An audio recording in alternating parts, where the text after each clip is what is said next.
Welcome back to Fox and Friends. Security threats outside of Kabul airport escalating. The U.S. Embassy now alerting U.S. nationals stranded in Afghanistan to steer clear of the area for their own safety. And listen to reports from the local officials, like the Taliban. This news is a devastating blow to rescue efforts as we learn Joe Biden is taking off to Delaware later today. And, of course, Vice President Harris has already left the country for her trip to Asia, despite Americans in Kabul pleading for help to get out.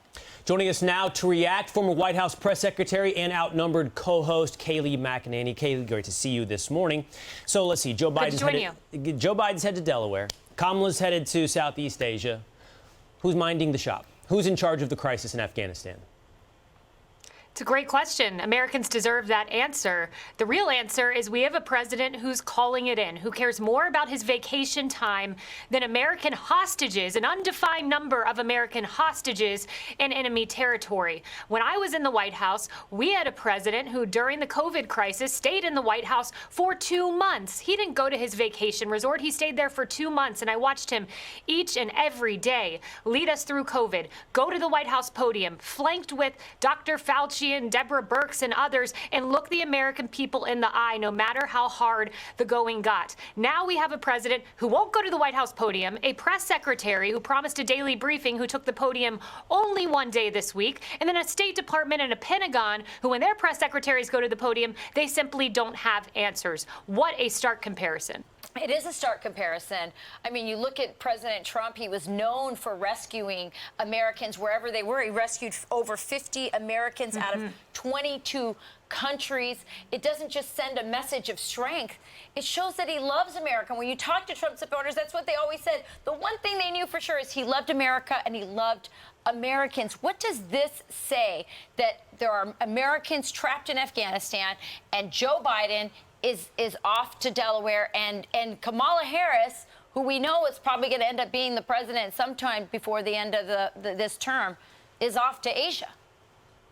Yeah, it's very interesting. Yes, there's no doubt that President Trump loved this country. There was no one more committed to getting out of Afghanistan than President Trump. But there was a president who had wisdom, who had insight, who did listen to those around him, who did say throughout these 4 years, yes, I don't believe in endless wars. Yes, I don't want to be in Afghanistan, but we have to do what's right. And he stayed there and he negotiated a conditions-based withdrawal. This would have never happened under President Trump. He loved this country, and he sent a pretty clear message to the Taliban when he took out Soleimani, when Syria gassed their own people and he did airstrikes in that country. The Taliban knew not to mess with President Trump. I spoke with him this week and he recounted for me, picking up the phone, talking to the head of the Taliban and sending a very clear message, not on my watch. And I believe it's why we did not have a service member die for 18 months, because they knew on President Trump's watch that was not going to be acceptable. You know, my colleague here, Will Kane, has brought up that this is a man-made crisis, just like the crisis at the border.